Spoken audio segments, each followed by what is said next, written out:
have an army of men that's willing to go, that we went ahead of you, and we all been hurt, we all been through a lot of crazy things, Jayden, and we don't want you to fall short of the things that we fell short to. So that's why we put time aside to make sure that we be here to give you the things that you need to become men. I didn't have that example that you had, Jayden. God was my example, and I had a discernment that I had to listen to him, and you have your daddy close to you every day, and I see you guys always together, Jayden. So make sure that you be the example to your brothers that your daddy was to you, because I am the oldest of my brothers and my siblings, right? And they look up to me for everything. So make sure that you guide them in the right ways. You praying for them. You showing them the right thing. And sometimes when you gotta have a hard conversation with them, you have that hard conversation with them because they look up to you. So sometimes being the big brother, you gotta do the hard things. It'll pay off in the end. So I want you to know moving forward that you can always call me. I'm Uncle T.Y. I'm here. I don't have all the spiritual things, but I'm transparent. I'm here. And I just want you to know that time flies, even when you're wasting it. So waste your time on good things that you can get a return from. That you can invest in your life and add value to your life. And that's what I want to say to you today. That's good, man. Jayden. That's good, man. I wouldn't be here if it wasn't for your dad and these two guys right here. I got saved about 11 years ago. I was 15. I was your age. And coming up 11 years ago was probably some of Chicago's most worst times, especially to be a teenager. And just an influential era of just, violence. And so these guys, they found out that I love basketball. That was what they wanted to do. And so they invited me to go to this place called First Baptist South Island. It was through my cousin Marcus that I ended up keep going there. I get to First Baptist South Island. We promised by this gentleman named Brandon that we're gonna go to Boston on AAU trips and here and there. And at this point in time, I lived in probably about 3-4 different states. We moved every time the winters do. And I finally got to a place that we were stable. Our house burned down in Fort Wayne, Indiana, after moving from Minneapolis, Minnesota, back and forth, and I ended up in Dalton, Illinois, and staying with my grandma. During this time, I ended up meeting my cousin Marcus that I never knew existed until 2010. So 2013 come around, and these guys, end up picking us up on the church bus. Your dad and these guys, man, are literally like, I wouldn't even be here. Summer 2015, my best friend, Shane, my uncle, we grew up together. He was like a couple years older than me. He ended up getting killed. And wherever he was at, that's where I was at. Brother Angelo, they came to my house, they said, yeah, we're gonna do a camp on the road. And I've never heard of this a day in my life, never been in any type of organized trip, never really been anywhere besides wherever my mama took me. And Brother Angelo and Brother James said, yeah, we're gonna do a camp on the road this west, and David come with us. And I said, no, I don't wanna go. I wanna go with my uncle down there, where we doing whatever you could think, whatever you can imagine we were doing. And so that's what I wanted to do because that's what my flesh wanted to do. That was July, right after my birthday. And July 30th was the day of the trip. Brother Angelo, Brother Jayden, Brother Terrance, we all at the church in South Holland preaching in the middle of the night. we got the trip on the next day, and we were preaching at 10 o'clock at night. this entire month from my birthday, from July up until the 30th, we going back and forth all summer to Howells Anderson, playing ball, having a great time, having a blast. And they'll just say, you know, open up the Bible and just wherever you land, just preach, you know, just preach. Y'all preachers, right? And so we said, sure, you know. That 30th, I ended up preaching, but Angelo called me up to preach, I preached, and then immediately after that, I said, man, what I just preached about, I don't got that. And I felt so bad because I never liked being fake or being a fraud. It's just not something that was tolerated growing up. You can't be phony, you gotta be authentic. So I talked to Brother James right after that. I said, man, I know I just preached about this topic, but I don't think I'm saved. A few years ago, before First Baptist South Holly existed, they had off-campus church somewhere in Dalton where they were in tents or something. And so 2008, 2009, I'm 10, 11 years old, and they picked me up.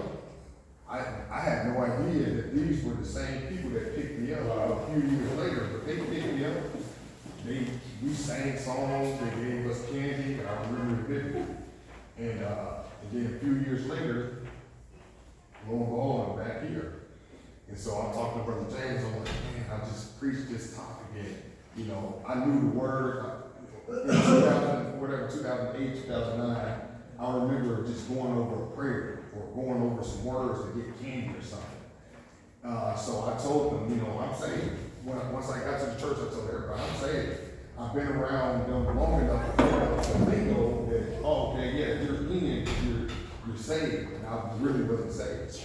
And so Brother James gave me the gospel, and I got saved. But what kept me was being around a group of individuals that were on something completely different than what I was on. It's very important, man, who you surround yourself with. Amen. You cannot play both sides. You can't play both sides. Once I got saved that July 30th, I was still playing both sides. Those couple of months after we came back to camp, the church bus would pull up. I see the church bus, I'll run the other way. I go back to the block, hang out with the guys. I didn't want to be seen with the church, associated with the church, except on Sunday. I would go home, take off my dress clothes, put back on my regular attire, and go hang out on the block. And then I just got, at a certain point, I just got tired of it. Like, man, I can't do this. I can't play both sides. I can't be fake. I can't be in the middle. It's either I'm gonna be in the church or I'm gonna be in the streets. But I can't do both. It's just wearing on me. When I see the church bus, I'm literally running the other way. I said, I can't do that. And so the Lord he got a hold of it. He just did it. And I retired from that life 11 years ago. I never looked back. I know we love to say in our culture, you know, just take your time. And, you know, there was an artist named Junior that made a real good song, Take Your Time, Young Man, Don't You Rush to Get Old. And it's good, it's very true. But time is of the essence. Yeah. And we don't have time to waste. So 11 years ago, I was exactly where you were at. That was a blink, as you guys remember when I was just a teenager. Now a blink of an eye, you know, it go by really fast, man. You don't have time to waste. You got other classmates and friends, they may be in a better position or a better situation. You gotta take advantage of the situation that you're in, man. You're not them. You're you. So some people, they have more of a leeway to make mistakes. You might not have that leeway to make those mistakes. So every opportunity, not always gonna be your opportunity. As Brother James told me one day, everything that glitter ain't gold. And that really stuck with me. He told me that like 10 years ago. And I'm like, what do you mean by that? Everything that glitter ain't gold? Everything that appears a certain way may not be it. And then another brother, Cooper, told me, you gotta learn how to walk and chew gum, son. I said, what do you mean, walk and chew gum? He said, well, your grades, and you wanna be on a basketball court playing on a team, you have to be able to do both. You're a student first, and you're an athlete. So you gotta learn how to walk and chew gum. And those things, they need to be there. You gotta be able to, being a man is being able to do, the world looks at you and they see you, they see somebody who needs to produce in a way. And so, it's a lot of responsibility, but it's worth it. I wouldn't want to be anything but a man. So, just thank God for me just seeing you growing up, man. You're gonna keep going. You're gonna keep nourishing. You got this, man. You got a really good foundation. A lot of us, we're here, man, by this, man. But man, you got a good dad right there, man. Literally, if it wasn't for your dad, these two guys, I wouldn't probably exist anymore. I probably would have been dead a long time ago. So take advantage of that, man.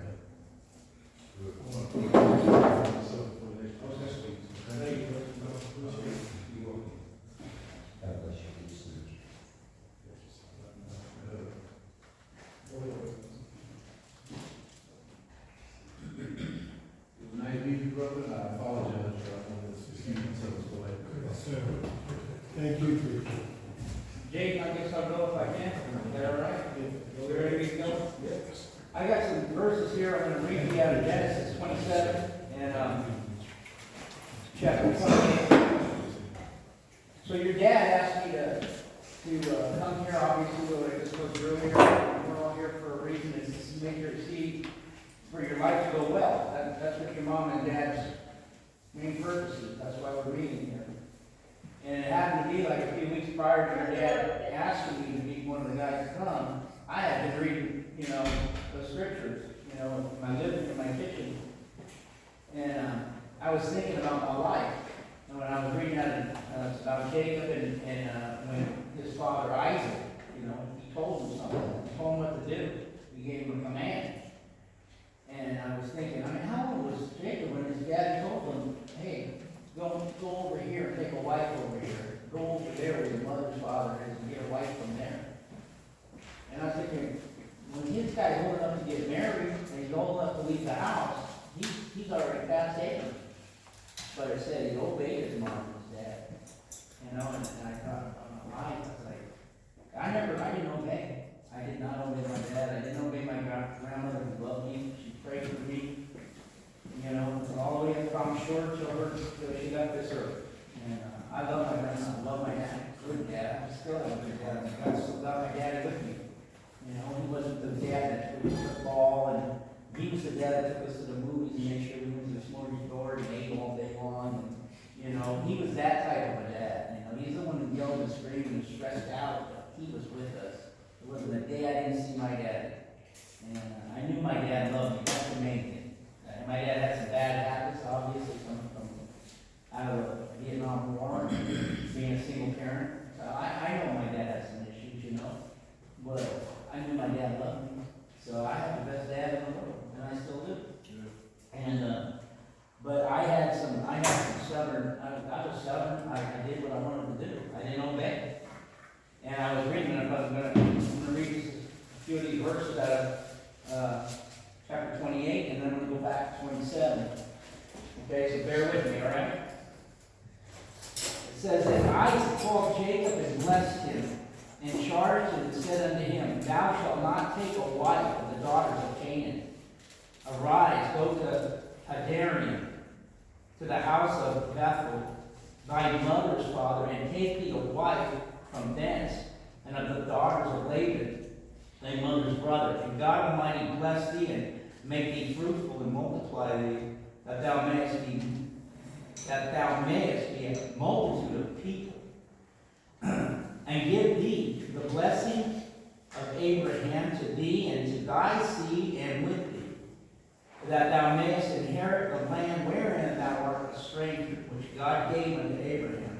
And Isaac sent away Jacob, and he went to Hadarium unto Laban, son of Bethuel, the Syrian, the brother of Rebekah, Jacob.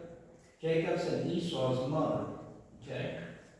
Then when Esau saw that Isaac had blessed Jacob and sent him away to Padarium to take him a wife from thence, and that as he blessed him, he gave him a charge, saying, Thou shalt not take a wife of the daughters of Canaan. And this is the key thing right here. And Jacob obeyed his father and his mother. He obeyed him. I don't know how old he was, probably in his 20s, I'm assuming. He obeyed him. And was gone to Padarium. And Esau, seeing that the daughters of Canaan pleased not Isaac his father, then went Esau unto Ishmael and took unto the wives which he had, I can't even pronounce the name, Ahela, the daughter of Ishmael, Abraham's son and sister of Nebuchadnezzar, whatever her name was, to his wife. And Jacob went out from Beersheba and went toward Haran. You see what happens when you do the opposite. You know? He probably already knew. He was probably told not to do that too. It doesn't say that, I'm sure he was told don't do that, but he did it. He disobeyed.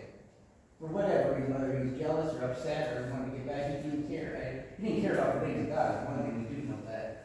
So, and Jacob went out from Beersheba and went toward Haran, and he lighted upon a certain place and tarried there all night because the sun was set, and he took of the stones of that place and put them for his pillows, and lay down in that place to sleep, and he dreamed, and behold, a ladder set up on the earth, and the top of it reached to heaven, and behold, the angels of God ascending and descending one. Behold, the Lord stood above it and said, I am the Lord God of Abraham thy father, and God of Isaac.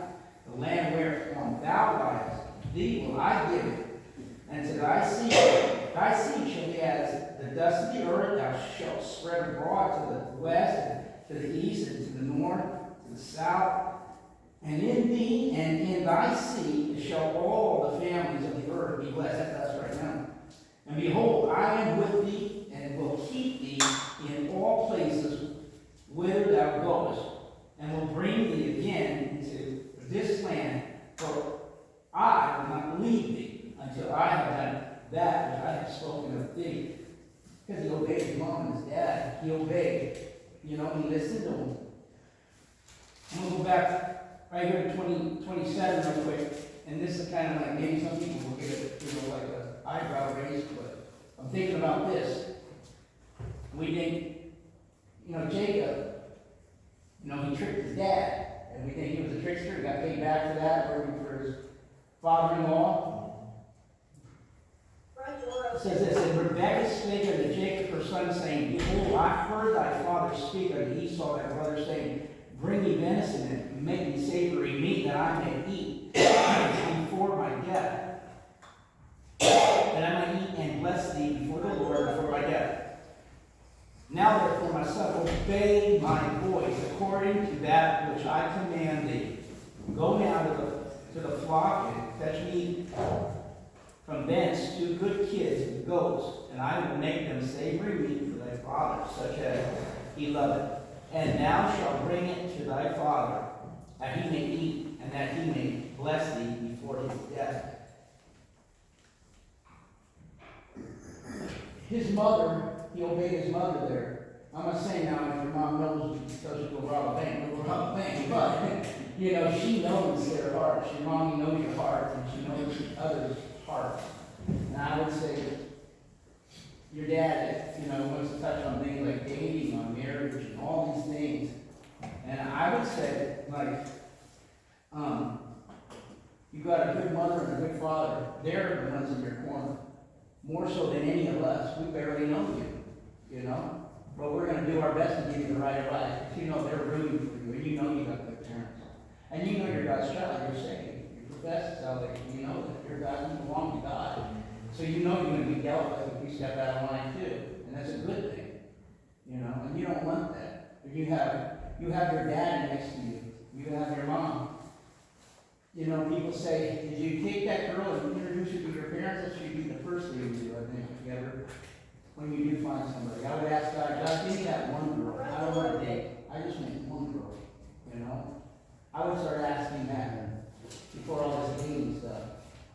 I've done some of that stuff, and it's a wreck, you know? Of course, I didn't have a mother like you did.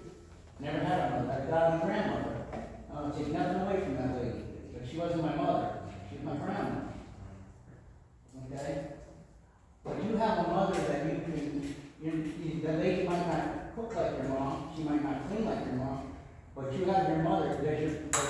Does she adore you like your mother adores your daddy? These are things you can line that up with. You know, does she love God? You know, will she follow you to church? Will she go that extra mile? Will she help you serve Jesus? You know, will she tell you when you're wrong? Will she call you aside by yourself instead of in front of everyone else? These are things you have. So I guess I would just say, you know, honor your parents, obey them. Run it through them. Everything in a nutshell, what we're trying to tell you is you got it. You got your parents. I think you know that. I think you're wise beyond your measure, right, beyond your time. And I've heard that because others have known you your whole life. I think you're okay. I think you're going to be okay. And I'll keep praying for you as you come to my mind. But, yeah, I think you got it good. I got something in my pocket here. And what I did was my dad had a picture of me and my sister when we were like 2 years old and 3 years old. And I said, what can I do for this kid? And it was a thought. And I remember that I was laying on my bed. I was thinking, what would I get this guy? And I was thinking of my dad, this picture. My dad, we never had anything. My dad got rid of everything. Anytime we moved, we leave it, you know. But he had this picture from 1973. And when I went through his wallet after he had a stroke, he had that same picture. The only picture I have is a picture of your mom and dad right there. And on the back is a little verse. I would put that next to my little cash. And every time you go to do something, you know, you see your picture of your mom and dad. Good. Honoring your parents. You Yeah, know? Hey.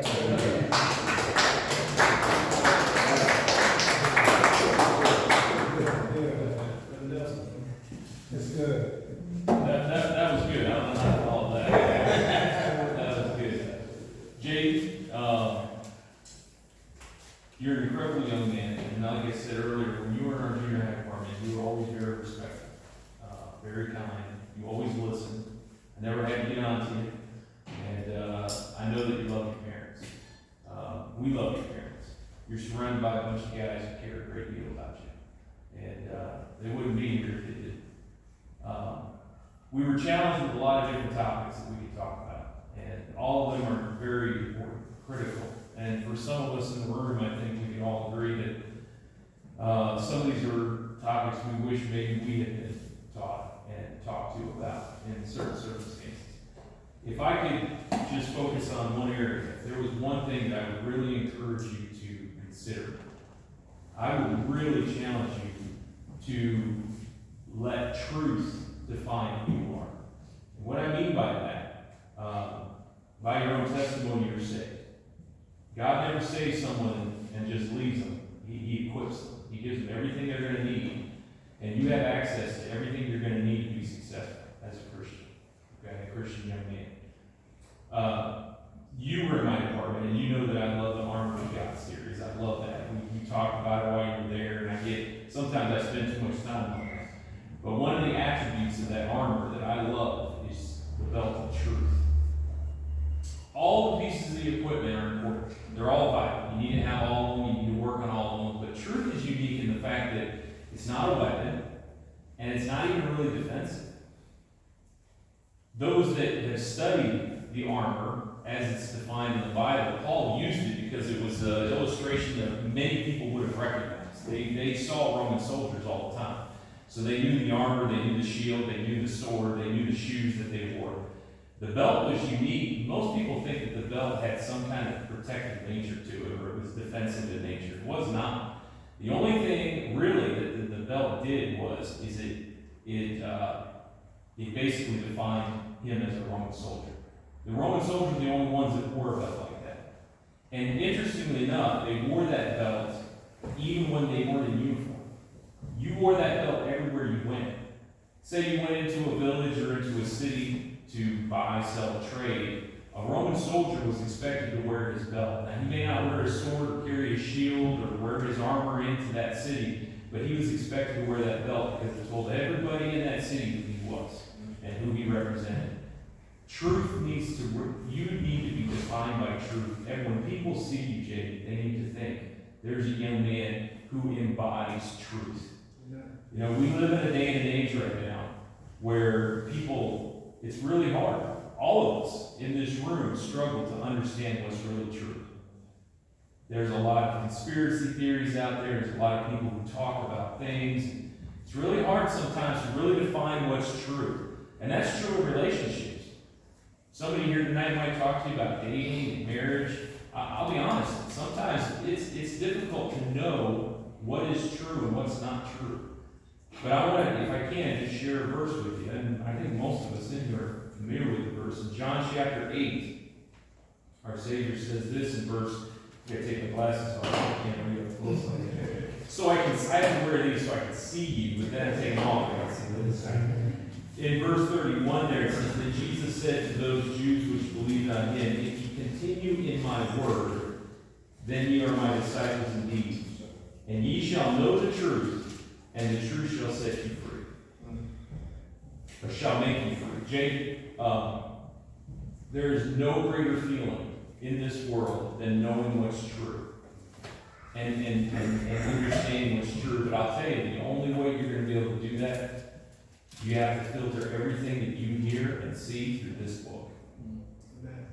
Listen, these guys, we all care about you. We're all willing. If you call us, I love what you said. You call us, man, any day or night. We'll be glad to listen to you. We'll be glad to help you. Okay? But we're not perfect people. Right? I'm not perfect. Brother Angelo surely is not perfect. No, I love that.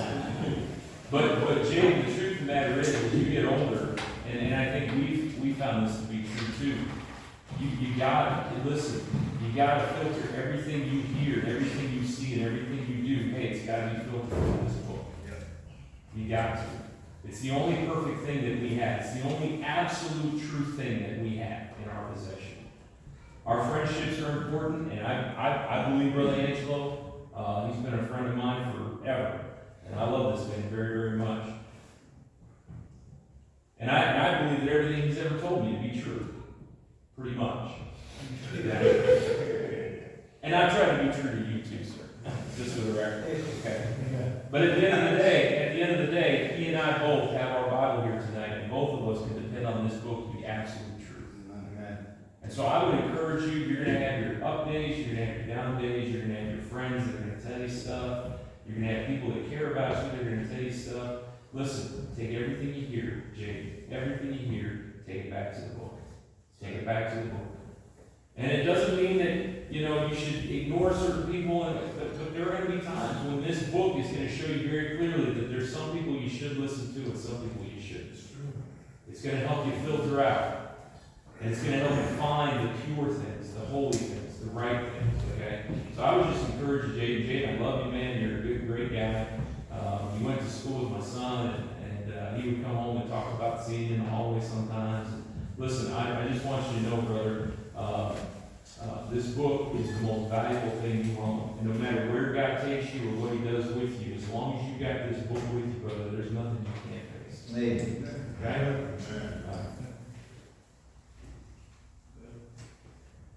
So your dad approached me several weeks ago about speaking at this forum, and I was like, I don't have anything to say. I don't speak publicly. I don't have anything that's of any value to your son.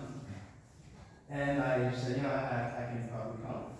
And then a week later, I fabricated an excuse about I can't make it. My palm is sweaty right now. I sit here. But there's one topic he brought up was the pitfalls of growing up in a Christian home. And the stark contrast, from Angelo here, Brother Angelo, was I was born on a Friday morning, and 2 days later I was on a bus route. Wow. I was on Jayden off this bus route with my parents. And for the next 20 years, I rode a bus every Sunday, somewhere, to different routes, different places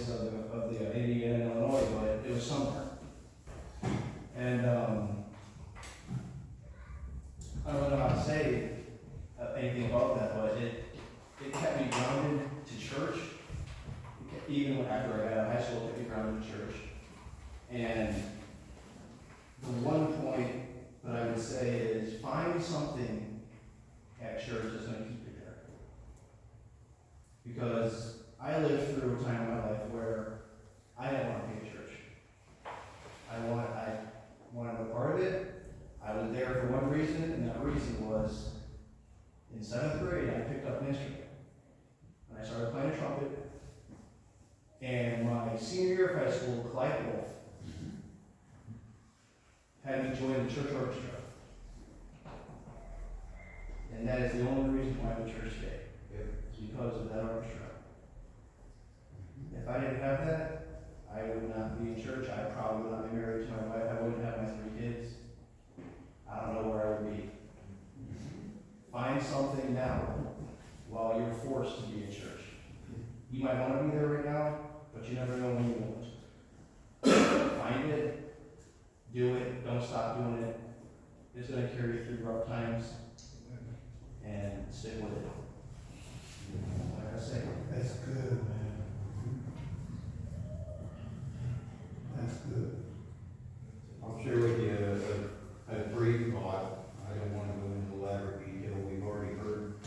I grew up in a horrible story of a home. My dad left home when I was 9 1/2. He was on his 4th wife when he died. My mother had 12 brothers and sisters from 7 different marriages.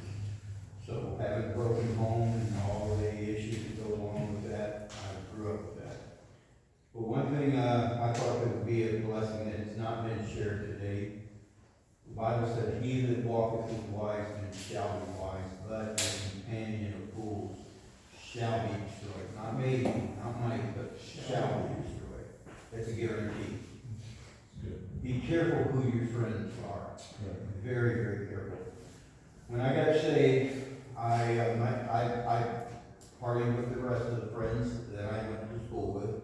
I was at the party the night the guy that got me to go to church, that I later got on the bus route and got saved at. I was at the party when he took his girlfriend back on the waterbed.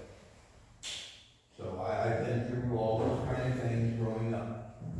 But when I got saved, I saw my friends did one thing, and the friends at church, the folks that I knew at church did something different. I didn't know what a good home was, but I knew what a good home was not. I grew up in that. And the people at church had something that I didn't have. And I didn't know what it was then, and they loved me and cared for me even when I wasn't worth shooting, and I never forgot that. But when I did get saved, I started running around with different people at church. My friends at church didn't want me to go out and party. My friends at church didn't want me to go out and be a fool with myself. I can count on one hand the number of friends in my neighborhood that were not arrested while I'm in high school. One hand. I know what all that's all about. When I got saved, though, I got some new friends. When I went to the first Christian girl I dated at the church, she said, "You want to sit back with the teenagers?" Because I just graduated from high school. And I said, "Okay, let's go back there." And all they did is the teenagers were in the back talking the whole time. I said, "I didn't get my life changed back there." He said, "You don't have to come with me, but I'm going back up front. Because he that walketh with wise men shall be wise, but a companion of fools shall be destroyed." I went back up to the front of the church. She didn't come too long and parted her way. But you know what? When I got the right kind of friends and spent time with them, not just putting in my time, but actually investing in them and caring about where they were going, it all happened at the end. And those that I spent the most time with over the years were not my family, not those, but it was the folks at the church that became my real family. When I told my dad I was going to be a preacher, he said my boy's going to be a lazy, well-prepared preacher. When I told my mom I was going to Bible college, she said my son's going to be a worthless. I thought you were going to make something yourself, which would be nothing but worthless trash. So I understand all that. You've been given a privilege, though, because most guys your age that came out of where in the Austin neighborhood, you forget, Brother Don knows where you're from, where your family came from. I mean, I've been up there. And most folks wouldn't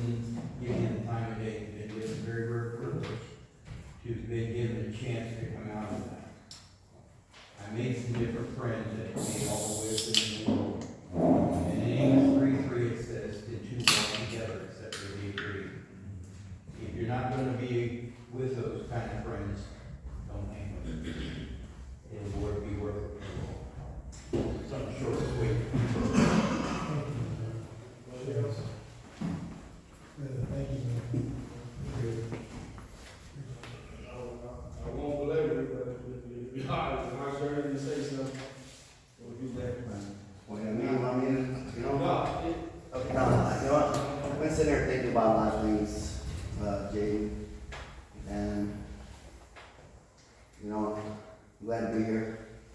I love you. You know, my family loves your family. And I've heard good things, and I've heard guys say things that, you know, if I had an opportunity to speak to you, that I would say something similar. I think Brother Nelson spoke very close to some of the things that are on my heart towards you. And as I've been reading my Bible last couple of weeks, certain things have been coming to mind. I really didn't prepare anything tonight. I didn't know if I'd get a chance to speak. But, you know, this world is the Lord's. You know, and everything, whether it's Psalm 24:1, the earth is, no, I'm sorry. Yeah. I get nervous when I quote verses that I love and I know. But the earth is the Lord's and the fullness thereof, the world, and they that dwell therein. Okay? It's all about God. And this right here, this whole setting, is a great example of, you know, pointing people to Christ, where to be Christ-like. You know, and live for God. There's a lot of junk in this world. And giving attention to it could mess you up fast. Yeah. I came from the world. And, you know, I got a lot of baggage from the world. And the only thing that has helped me, of course, is getting saved. You know, if it wasn't for being saved and having a word right now, I have no idea how I have no problems I have in my life right now. It's the hope and peace in Christ and having good friends.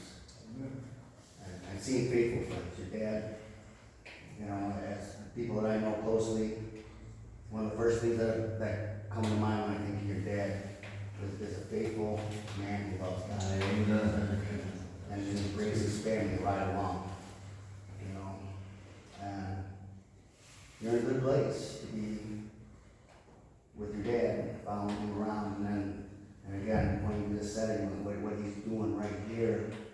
You know, there's people, when I was growing up, my dad, he was quiet but angry. We were always afraid in my house. I wasn't a Christian, thought we were, went to a Presbyterian church, but anyway, I kind of fended for myself. My mother was, you know, good mother. She tried, and she brought peace and happiness, but, you know, without going into full testimony, you know, when I think of what tonight's about, it's definitely, you know, to help you stay on the right track and to serve the Lord, to live for the Lord, to honor God, honor your parents, and to be used by God with His will for your life. And, you know, as I was reading, I just went through the book of Matthew, and I came to a verse where it said, watch and pray. I'm like, why does he say watch? You know? And because it's, the setting I see is dark, you know, it's at night, maybe. But, you know, I looked into the Word, you know, one of the things is to be awake. So, you know, he kept finding him asleep. So maybe in full context, he's just telling him to be awake. But as a Christian, you should be vigilant, you should be watching. You should be seeing what Christian men are doing. And as we've heard, take their advice. And of course, you need discernment on advice. Not all advice is good advice. And as Adam said, you filter it through this word. You see how your dad handled things. I'm not saying he handled everything right, but one thing that I can say that I think about Terrance also is a doer of the word. And I think that if he makes a mistake, I think he does what he can to make it right. And you can learn from your dad.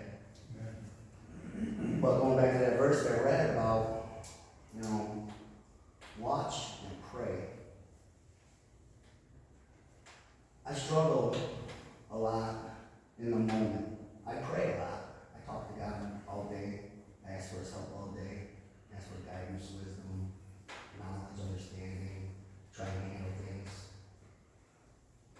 but I struggle in the now to actually let him do that for me. And I hope I can make this make sense for you. But you know, as I pray, and sometimes I fall on my face and I cry.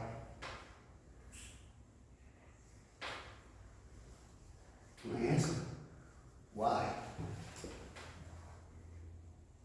Because I can't see. What are you doing? But as I continue to watch and I continue to pray, I can honestly say as I look back, I can see what God was doing and why That's good. I had to wait. That's good, bro. But being stubborn and wanting some answers now, it was harder than it should have been.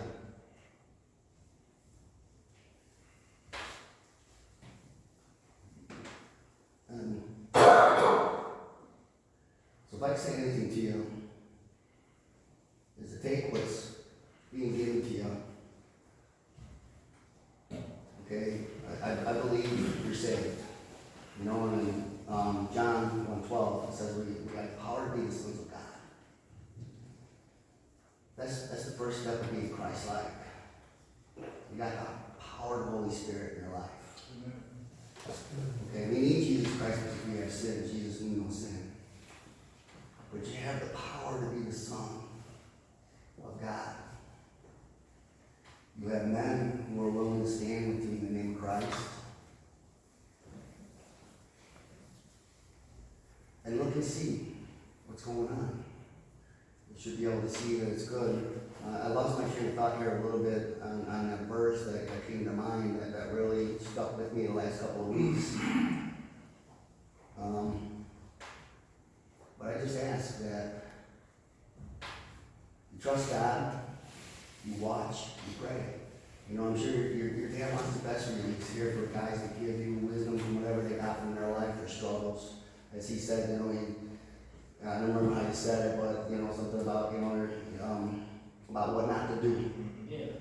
You know, you got a lot of great examples here. I'm probably the greatest example I am is a bad example. You know, so you have a lot of people to look at, to learn from. Well, pray. Your dad loves you, and I'm sure he wants a great life for you, but it's not just his responsibility to pray for it. You know, be prayerful, be thankful, and watch. And you know, I wish I really had something more profound to say that I felt like that would help you. Amen. But I just want you to know that what you have is good. Don't go looking for anything outside of what you see, what you hear at church, the pastor. And just hope the best way is pray for him. I'm going to say, I'm so glad to be with all of you.